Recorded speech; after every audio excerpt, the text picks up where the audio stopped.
ഇപ്പോൾ ഡെഡ്പൂൾ കൈയൊക്കെ ശരിയാക്കി വരുന്നത് വരെ ഒന്നും വോൾവറിനും ബാക്കിയുള്ളവരും നോക്കി നിൽക്കുന്നില്ല. അവരെല്ലാം ഫൈറ്റ് ചെയ്യുകയാണ്. ആ ഫൈറ്റിൽ വോൾവറിൻ ആദ്യമൊക്കെ അവരോടെല്ലാം നന്നായി പോരാടുന്നുണ്ടെങ്കിലും പിന്നീട് പിടിച്ചു നിൽക്കുവാൻ സാധിക്കുന്നില്ല. അങ്ങനെ ഒമേഗ റെഡും ബാക്കിയുള്ളവരും വോൾവറിനെ അറ്റാക്ക് ചെയ്തുകൊണ്ടിരിക്കെ നമ്മുടെ ബ്രൂസ് അവിടെ ഹൾക്കായി മാറി സേബർ ടൂത്തിൻ്റെയും ബാക്കിയുള്ളവരുടെ നേർക്ക് ഓടി ചെല്ലുകയാണ്.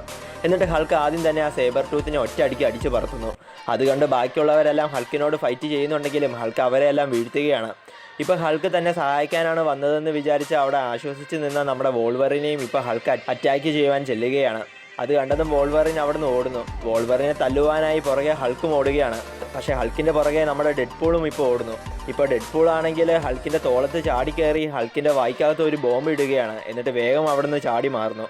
അപ്പോൾ തന്നെ ആ ബോംബ് പൊട്ടിത്തെറിക്കുകയാണ്. ഇപ്പോൾ ഹൾക്ക് ചത്തുപോയി എന്ന് വിചാരിച്ച് സന്തോഷിച്ച് നിൽക്കുന്ന ഡെഡ്പൂളിനോട് വോൾവറിൻ എടാ മണ്ട നീ അവനെ കൂടുതൽ ദേഷ്യം പിടിപ്പിച്ചു എന്ന് പറയുകയാണ്.